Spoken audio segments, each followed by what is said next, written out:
अबे चलो। हाँ भाई, जरा सुनो। लास्ट लेक्चर में हम लोग बात कर रहे थे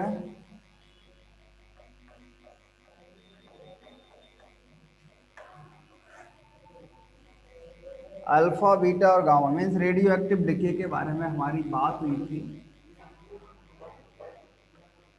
यूनिट नंबर सेकंड। और हमने एक बात कही थी, हमने कहा था एक साइंटिस्ट है हेनरी बैकुरल।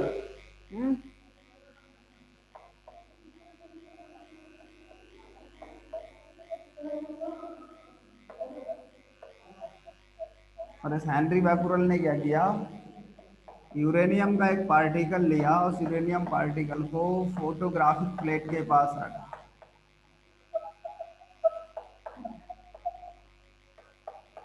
और उस फोटोग्राफिक प्लेट पर क्या हुआ, तीक्ष्ण स्पेक्ट्रमी रेखाएं बनी।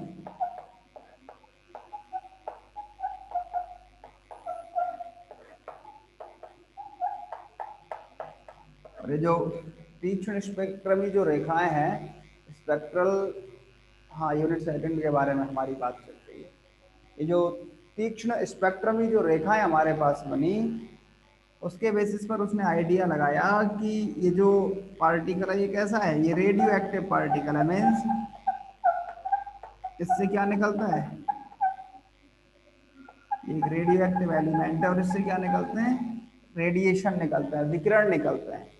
और उन विकिरणों को हमने एक नाम दिया था, हमने कहा था उनको बैकुरल रेज हैं। ये कौन सी रेज है, बैकुरल रेज। हाँ, बैकुरल किरण है। जब अपन ने क्या किया, इस पूरे प्रोसेस को किसी इलेक्ट्रिक फील्ड में ले जाके रखा था, तो हुआ ये था, तीन पार्टिकल निकल रहे थे, एक अल्फा था, एक बीटा था, एक गामा। अल्फा पॉजिटिव नेचर का था, 2He4 द्विआयनित हीलियम नाभिक होता है। बीटा नेगेटिव प्रवृत्ति का होता है, -E0। गामा न्यूट्रल होता है। गामा कैसा होता है, उदासीन पार्टिकल होता है। ये सारी बातें अपन डिस्कस कर चुके हैं। अच्छा, इसके अलावा अपन ने एक और बात कही थी, हमने माना था कि ये जो रेडियो एक्टिव डिके है,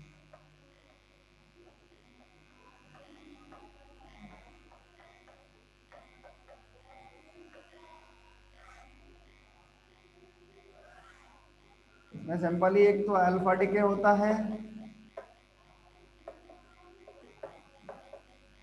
2He4, एक बीटा डिके होता है और एक गामा डिके होता है।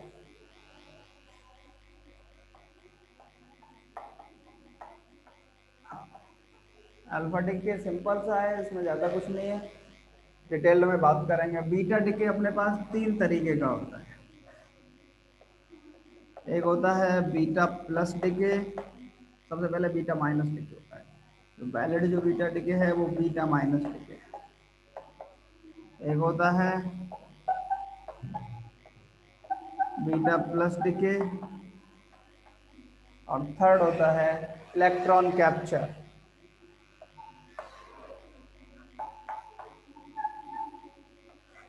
ऐसे ही गामा, एक होता है इसमें गामा डिके,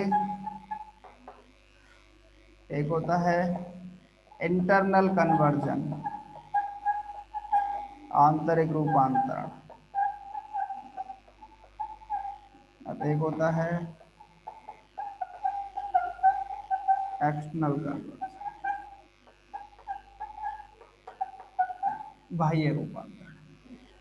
अब अपन सबसे पहले क्या करते हैं, सबसे पहले हमारा काम है रेडियो एक्टिव डिके का जो विघटन का नियम है, डिसइंटीग्रेशन का लॉ है, इसको अपन रदरफोर्ड सोडी का नियम भी कहते हैं। जरा उसके बारे में बात करेंगे। चलो आओ जरा इधर।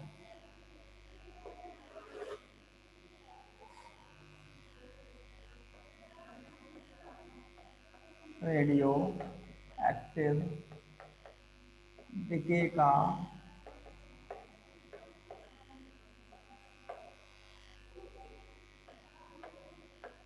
रदरफोर्ड सोडी नियम या फिर रेडियो एक्टिव डिके का विघटन करना। जरा इसके बारे में बात करेंगे, ठीक है। देखो क्या है, सबसे पहले वो तीन बातें कहता है इसके बारे में। देखो पहले सुने जरा। इस नियम के अनुसार सबसे पहली बात क्या है, ये इम्पोर्टेंट वर्ड जो इसमें काम आएगा। तो क्या कहता है, किसी रेडियो एक्टिव एलिमेंट के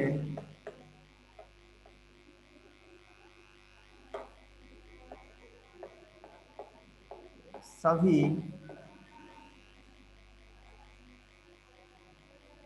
नाविकों के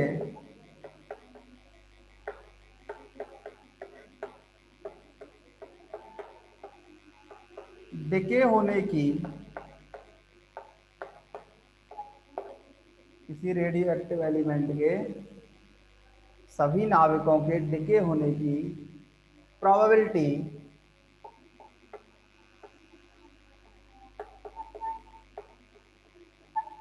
एक समान होती है।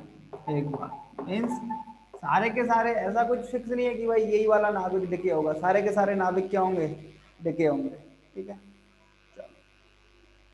दूसरी बात क्या कहता है, वो कहता है ये जो रेडियो एक्टिव डिके है ये स्वतः क्षय वाली प्रक्रिया, सेल्फ डिके होता है, स्वतः क्षय की प्रक्रिया,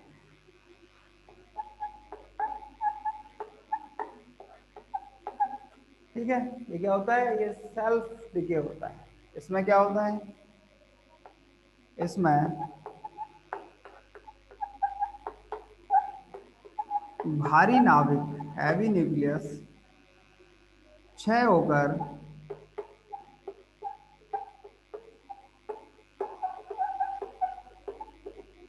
हल्के नाविकों में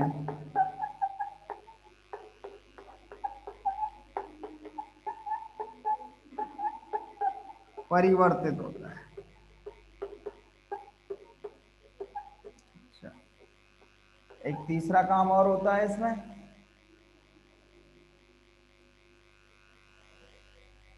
वो कहता है किसी रेडियो एक्टिव नाभिक के स्वतः विघटन की दर, रेट ऑफ स्पॉन्टेनियस डिके, स्वतः विघटन की दर उस समय उपस्थित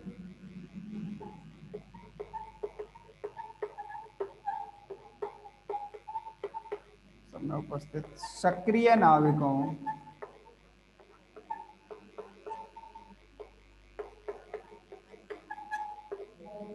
की संख्या के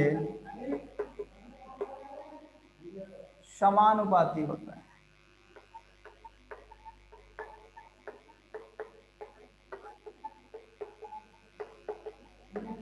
अपन मैथमेटिकली जरा इसके बारे में डिस्कस करेंगे। आप एक बार की तीनों पार्ट देखिए। सबसे पहले रेडियो एक्टिव डिके में ये उसका हिस्ट्री है, पूरा इतिहास है, कहाँ से कैसे स्टार्ट करता है, हेनरी बैकुरल ने बताया इसके बारे में, ठीक है। चलो, फिर रेडियो एक्टिव डिके का इतना पार्ट है, अल्फा बीटा गामा डिके में। फिर रदरफोर्ड सोडी के नियम के पॉस्टुलेट्स, जरा एक बार की देखिए, फिर आगे बात करते हैं।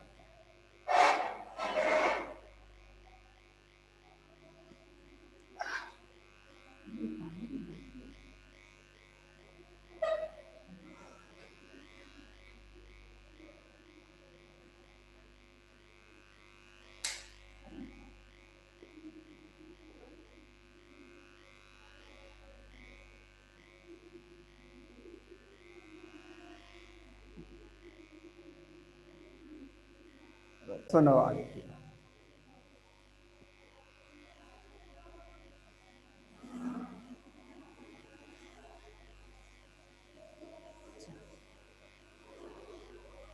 सुनो जरा,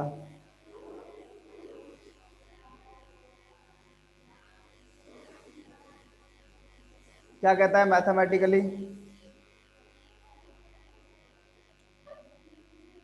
अतः ये जो इसका थर्ड स्टेप है वो उसके थ्रू कहता है किसी रेडियो एक्टिव नाभिक के स्वतः विघटन की दर उस समय उपस्थित सक्रिय नाभिकों की संख्या के समानुपाती होती है। इसका मतलब dN/dt, ये रेट है सेल्फ डिसइंटीग्रेशन, ये प्रोपोर्शनल होता है n के, या dN/dt is equal to minus K lambda N. ठीक है, यहाँ लैम्बडा का मतलब है, इसको कहते हैं अपन छयांक, देखिए कांस्टेंट।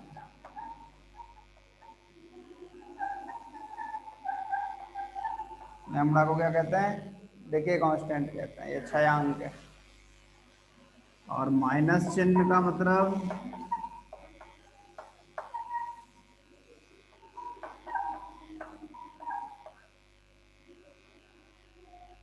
है सक्रिय नाभिकों की संख्या में कमी।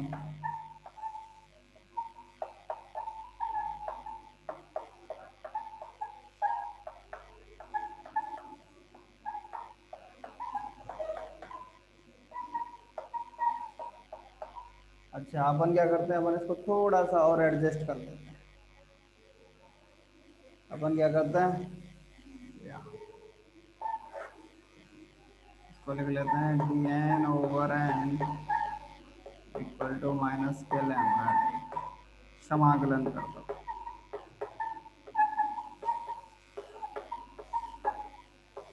Integration minus K lambda dN। Actually अपन क्या करते हैं, यदि t इक्वल टू 0 पर सक्रिय नाभिकों की संख्या स्टार्टिंग में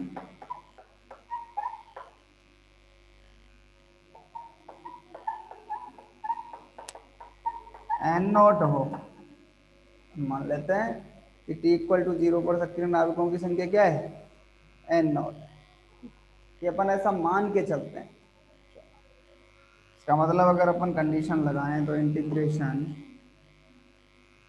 n0 to n dN/n is equal to minus K integration lambda dt। चलो जरा थोड़ा सा सॉल्व करें, ये तो हो जाएगा log n/n0 is equal to minus K lambda T plus. ठीक है सर, आओ जरा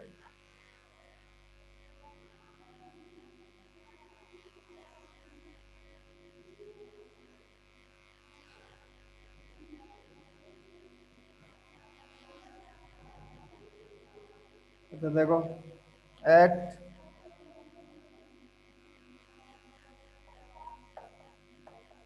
equal to 0,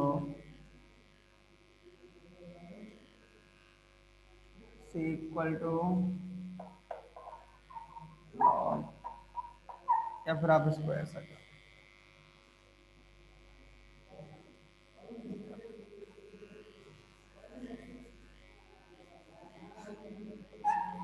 log n is equal to minus K lambda equal to 0 पर अपन ने माना है सक्रिय नाभिकों की संख्या कितनी है, n0। n0 t 0 हो जाएगा तो c का वैल्यू log n नेट 0 हो जाएगा, तो आपके पास आएगा log n is equal to minus K lambda T plus log n0। अगर इसको इधर लेके आओ तो log n/n0 is equal to minus K lambda T, या एंटी लॉग ले लेते हैं।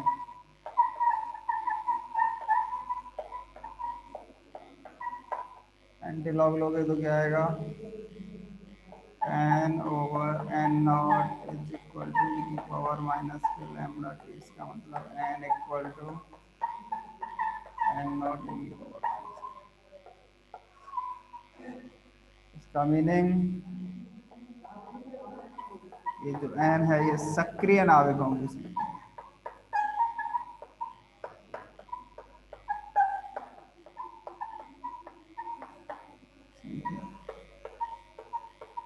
टी समय क्या है, टी समय पे सक्रिय नाविकों की संख्या है, एक्टिव न्यूक्लियाई की संख्या। चलो कहता क्या है, वो ये भी कहता है टी के बढ़ने के साथ सक्रिय नाविकों की संख्या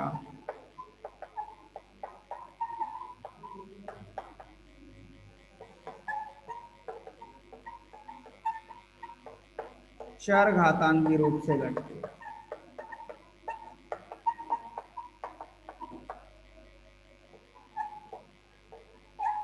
ठीक, n equal to n naught D की पावर में। जरा इसके बारे में एनालिसिस करेंगे अभी थोड़ी, जरा देखो एक बार की इसको, फिर आगे बात करते हैं। बताओ जरा एक बार। और इसी को अपन रेडियो एक्टिव विघटन का या रेडियो एक्टिव डिके का चरघातांकी नियम भी कहते हैं। देखो जरा फटाफट से एक बार, फिर आगे बात करते हैं।